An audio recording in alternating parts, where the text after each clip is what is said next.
부의 비밀은 투자 기술에 있지 않고 그 사람의 정확히 있다. 살다 보면 가끔 오랜만에 만난 사람이 몰라보게 달라졌을 때가 있습니다. 표정이 달라졌고 말투가 달라졌고 무엇보다 삶의 여유가 달라졌습니다. 몇 년 전까지만 해도 나와 같은 자리에서 같은 고민을 하던 사람인데 말입니다. 그럴 때 우리는 조심스럽게 묻습니다. 도대체 무슨 일이 있었던 거야? 비결이 뭐야? 그런데 이상합니다. 정말로 인생이 바뀐 사람일수록 이 질문에 시원하게 대답하지 못합니다. 잠깐 생각하다가 웃으면서 이렇게 말할 뿐입니다. 글쎄, 그냥 하다 보니 그렇게 됐는데 우리는 그 말을 겸손이라고 생각합니다. 혹은 비결을 숨기는 거라고 생각합니다. 그런데 오늘 소개할 책의 저자는 전혀 다른 대답을 내놓습니다. 그 말은 겸손도 아니고 거짓말도 아니라는 겁니다. 그들은 정말로 모릅니다. 인생을 바꾼 가장 결정적인 일이 본인의 의식이 닿지 않는 곳에서 일어났기 때문입니다. 언제나 지혜를 찾는 여러분 환영합니다. 안녕하세요. 지식다락방입니다. 뇌과학자들은 오래전부터 이상한 사실을 말해왔습니다. 우리가 하루 동안 내리는 판단과 행동의 대부분은 우리가 나라고 믿는 의식이 아니라 그 아래에서 조용히 돌아가는 무의식이 결정한다는 겁니다. 말하자면 우리의 인생의 조종석에는 2명의 조종사가 앉아 있는데 우리가 아는 조종사는 그중 1명뿐이라는 이야기입니다. 오늘은 그 보이지 않는 조종사의 이야기입니다.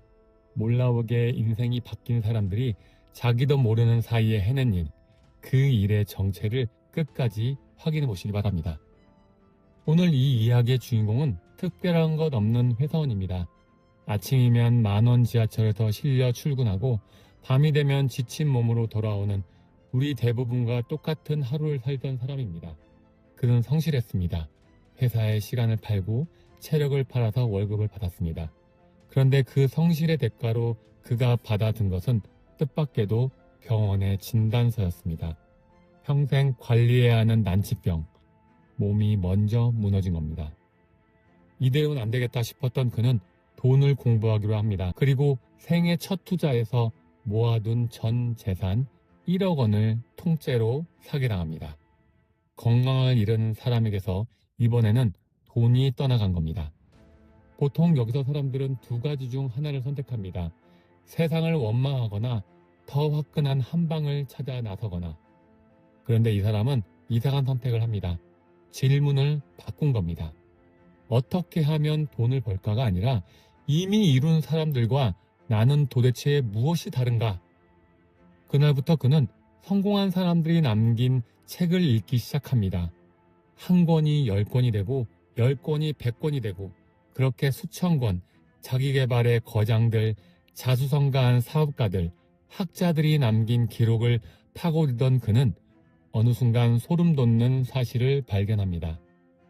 시대도 다르고 나라도 다른 그 책들이 놀라울 만큼 같은 말을 반복하고 있었습니다. 부의 비밀은 투자 기술에 있지 않고 그 사람의 마인드, 정확히 무의식에 있다. 그는 그것을 밑줄만 긋고 덮어두지 않았습니다. 그대로 실험했습니다. 자신이 원하는 삶을 한 문장으로 만들어 매일 소리내어 말했습니다. 하루에 1000번씩 말한 날도 있었습니다. 같은 문장을 하루에 100번씩 100일 동안 손으로 썼습니다. 그리고 매일 눈을 감고 그 삶을 이미 살고 있는 자신의 모습을 영화처럼 그렸습니다. 주변에서 보면 아무 일도 일어나지 않는 나날이었을 겁니다. 그런데 몇 년 뒤 그는 30대가 끝나는 해에 회사를 떠났습니다. 경제적 자유를 선언한 겁니다. 그가 운영하는 채널의 이름이 재미있습니다. 하와이 대저택. 자신이 가장 이루고 싶었던 장면을 아예 자기 이름으로 만들어버린 겁니다. 목적지를 매일 부르며 사는 사람. 오늘의 책은 바로 그 사람이 쓴 기록입니다. 책의 제목은 더 마인드입니다. 부제가 책 전체를 요약합니다. 무의식이 이끄는 부의 해답. 먼저 저자를 소개해드려야 할 것 같습니다. 유튜브를 보시는 분이라면 하와이 대저택이라는 이름이 낯설지 않으실 겁니다. 차분한 목소리로 책과 마인드의 이야기를 들려주는 국내 자기계발 분야를 대표하는 채널입니다. 100만 명의 구독자가 그의 목소리로 하루를 열고 하루를 닫습니다. 앞서 들으신 이야기가 바로 그 사람의 실화입니다. 회사원 시절의 난치병과 전 재산 사기, 그리고 수천 권의 책, 그는 자신이 읽고 직접 몸으로 검증한 것들을 영상으로 나누기 시작했고, 그것이 지금의 하와이 대저택이 됐습니다. 말하자면 채널 전체가 이 책의 증거인 셈입니다. 이 책은 출간되자마자 주요 서점 종합 베스트셀러 1위에 올랐습니다. 하지만 이 책이 특별한 이유는 판매량이 아닙니다. 이 책은 이론서가 아니라 일종의 실험 보고서이기 때문입니다. 수천 권의 책에서 추려낸 원리를 저자가 자기 인생을 걸고 직접 검증한 다음 그중 효과가 있는 것만 남긴 기록입니다. 그래서 오늘은 이 책의 뼈대를 3가지 질문으로 정리해 보겠습니다. 첫째, 왜 우리는 결심해도 바뀌지 않는가? 둘째, 무의식은 어떻게 만들어지는가? 셋째, 그래서 무엇을 입력해야 하는가? 장거리 비행기를 생각해 보시기 바랍니다. 10시간이 넘는 비행기에서 조종사가 직접 조종관을 잡는 시간은 이착륙을 포함해 얼마 되지 않습니다. 나머지 대부분의 시간, 비행기를 몰고 가는 것은 자동 조정 장치입니다. 조종사는 그저 계기판을 확인할 뿐입니다. 저자가 말하는 무의식이 바로 이 자동 조정 장치입니다. 오늘 아침을 떠올려 보시기 바랍니다. 어느 손으로 칫솔을 잡았는지, 어느 발부터 신발을 신었는지, 지하철에서 왜 휴대폰을 꺼냈는지 기억나지 않을 겁니다. 생각하고 한 일이 아니라 저절로 일어난 일이기 때문입니다. 문제는 이러한 사소한 습관만 자동이 아니라는 데 있습니다. 돈 이야기가 나왔을 때 마음이 움츠려드는 것, 좋은 기회 앞에서 내가 무슨 이라며 물러서는 것, 나는 이 정도의 사람이라고 스스로 그어놓은 선, 이것들도 전부 오래전에 설정된 항로대로 자동 운항되고 있는 겁니다.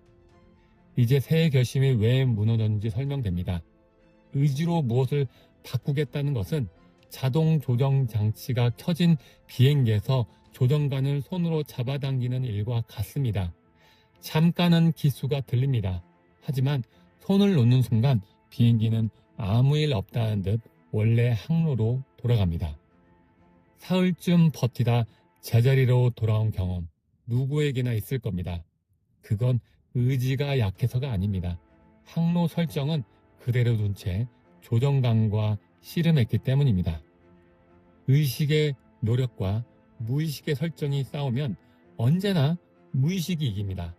그러니 바꿔야 할 것은 노력의 양이 아니라 설정 그 자체입니다. 그렇다면 그 설정은 어떻게 만들어졌을까요? 여기서 무의식의 2가지 성질을 알아야 합니다. 첫째, 무의식은 심사하지 않습니다. 의식은 똑똑한 문지기입니다. 들은 말을 의심하고 따져보고 걸러냅니다. 하지만 무의식이라는 창고에는 문지기가 없습니다. 들어오는 것은 참이든 거짓이든 농담이든 진담이든 전부 그대로 쌓입니다. 무심코 던진 나는 돈이랑 인연이 없나 봐, 나는 농담도 무의식은 웃지 않고 접수합니다. 명령어로 저장하는 겁니다. 둘째, 무의식은 반복에 반응합니다. 한번 크게 들은 말보다 1000번 스치듯 지나간 말이 이깁니다. 바위를 뚫는 것은 폭포가 아니라 낙숫물입니다. 힘이 아니라 횟수가 뚫는 겁니다. 이 2가지를 알고 나면 오늘 하루를 계산해보고 싶어집니다. 아침에 눈을 뜨자마자 확인한 뉴스, 화면을 넘길 때마다 쏟아지던 남의 성공과 남의 불행, 하루에도 몇 번씩 튀어나온 혼잣말들, 아 죽겠다, 미치겠네, 돈이 없어서.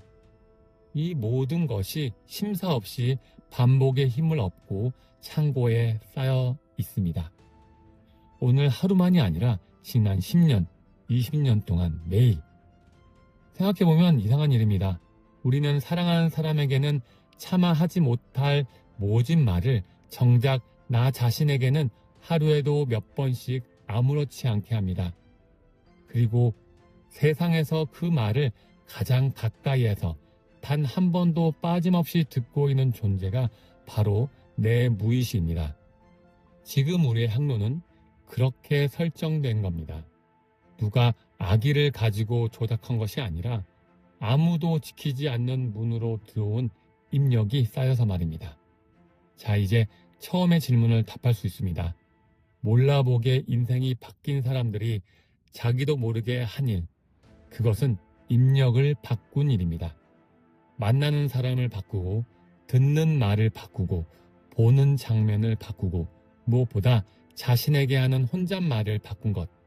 하나하나는 너무 사소해서 본인조차 기억하지 못합니다.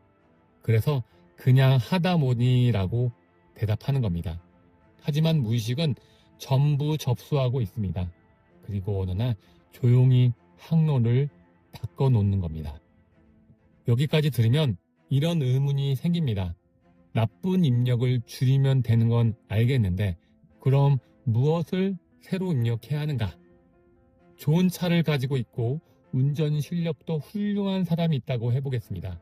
그런데 내비게이션에 목적지가 입력되지 않았습니다. 이 사람은 어디에 도착할까요? 어디에도 도착하지 못합니다. 기름을 태우며 동네를 맴돌 뿐입니다. 열심히 사는데 이상하게 제자리인 삶의 정체가 이것입니다. 성실함은 속도의 문제이고 목적지는 방향의 문제인데 우리는 속도만 올려온 겁니다. 저자가 만난 부자들 그리고 수천 권의 책 속 인물들에게는 공통점이 있었습니다. 원하는 것이 소름 돋을 만큼 구체적이라는 겁니다. 부자가 되고 싶다가 아니라 언제까지 어디에서 누구와 어떤 아침을 맞이하고 있을지 그들은 아직 오지 않은 삶을 이미 본 사람처럼 말합니다. 허황된 이야기로 들릴 수 있습니다. 하지만 여기에는 근거가 있습니다. 뇌는 생생하게 상상한 경험과 실제 경험을 잘 구분하지 못합니다. 그래서 운동선수들은 시합 전에 눈을 감고 경기를 미리 치릅니다. 몸을 움직이지 않아도 선명하게 그린 동작에 근육이 반응한다는 것을 알기 때문입니다. 그리고 목적지가 입력되는 순간 무의식은 필터를 켭니다. 차를 한 대 사기로 마음 먹었으면 그날부터 온 도로에 그 차만 보이는 경험을 해보셨을 겁니다. 세상에 그 차가 갑자기 늘어난 것이 아닙니다. 어제도 그 자리에 있었지만 내 필터가 꺼져 있어서 보이지 않았던 것뿐입니다. 기회도 정확히 같습니다. 목적지가 선명한 사람의 눈에 세상이 기회투성이로 보이는 것은 세상이 그에게만 친절해서가 아니라 그의 필터가 켜져 있기 때문입니다. 그럼 오늘부터 무엇을 하면 될까요? 저자가 직접 검증한 방법을 3가지 도구로 정리해 보겠습니다. 첫째, 한 문장을 만드십시오. 원하는 삶을 단 한 문장으로 압축하는 겁니다. 조건은 3가지입니다. 구체적일 것, 이미 이룬 것처럼 현재형일 것, 남의 문장이 아니라 내 문장일 것, 그리고 그 문장을 소리내어 말하십시오. 저자는 하루에 1000번씩 말했습니다. 그 숫자에 겁먹을 필요 없습니다. 아침에 10번, 잠들기 전에 10번부터 시작해도 됩니다. 처음에는 어색할 겁니다. 빈방에서 혼자 중얼거리는 내 목소리가 낯설고 조금 우습게 느껴질지도 모릅니다. 하지만 다행히도 무의식은 그 어색함을 심사하지 않습니다. 들어온 횟수만 셀 뿐입니다. 핵심은 횟수가 아니라 하루도 거리지 않는 것입니다. 낙숫물이 되는 겁니다. 둘째, 손으로 쓰십시오. 같은 문장을 매일 노트에 손으로 쓰는 겁니다. 저자는 100일 동안 하루 100번씩 썼습니다. 타이핑이 아니라 굳이 손인 이유가 있습니다. 손으로 쓰는 동안 우리는 눈으로 보고 손으로 새기고 속으로 소리내어 읽습니다. 3개의 통로로 같은 입력이 동시에 들어가는 겁니다. 문지기 없는 창고에 매일 같은 물건이 3개의 문으로 들어온다고 생각해 보시기 바랍니다. 창고가 바뀌지 않을 도리가 없습니다. 셋째, 잠들기 직전 5분을 지키십시오. 잠들기 직전은 의식의 문지기가 가장 느슨해지는 시간, 그러니까 무의식의 문이 활짝 열린 시간입니다. 이 시간에 원하는 삶의 장면 하나를 영화의 한 장면처럼 미리 보십시오. 그날의 날씨, 창으로 들어오는 빛, 들려오는 소리, 곁에 있는 사람까지, 그리고 가장 중요한 건 그 순간의 기분을 미리 느껴보는 겁니다. 반대로 이 황금 같은 시간에 뉴스와 SNS를 보는 것은 활짝 열린 창고에 길에서 주운 것들을 던져 넣는 일입니다. 하루의 마지막 입력만큼은 반드시 내가 고른 것이어야 합니다. 이야기를 정리해 볼까요? 우리 인생의 대부분은 자동 조정으로 날고 있습니다. 그 항로는 지난 세월 동안 문지기 없는 문으로 들어온 입력들이 설정해 놓은 것입니다. 그러니 인생을 바꾸고 싶다면 조정강과 씨름할 것이 아니라 항로를 다시 입력해야 합니다. 말로, 손으로, 그리고 잠들기 전에 그림으로. 몰라보게 인생이 바뀐 사람들은 어느 날 대단한 결심을 한 것이 아닙니다. 매일 아무도 눈치채지 못할 만큼 작게 입력을 바꿨을 뿐입니다. 얼마나 작았던지 바꾼 본인조차 잊어버릴 정도로 말입니다. 하지만 무의식은 하나도 빠짐없이 기억하고 있다가 어느 날 조용히 비행기의 기수를 돌려놓습니다. 혹시 지금 그 시절의 저자처럼 바닥에 서 있는 분이 계실지도 모르겠습니다. 건강이 무너졌거나 돈이 무너졌거나 마음이 무너진 분 말입니다. 그렇다면 오늘 이야기에서 이것 하나만 가져가시기 바랍니다. 이 이야기는 잘난 사람의 성공담이 아니라 병과 빛 위에서 시작된 이야기였습니다. 그리고 바닥은 새 항로를 입력하기에 나쁜 자리가 아닙니다. 더 잃을 것이 없는 사람만이 미련 없이 목적지를 다시 쓸 수 있기 때문입니다. 오늘 밤 눈을 감기 전에 딱 하나만 해보시기 바랍니다. 당신의 한 문장을 정하는 겁니다. 아직 어색해도 괜찮습니다. 그 문장이 새 항로의 첫 입력입니다.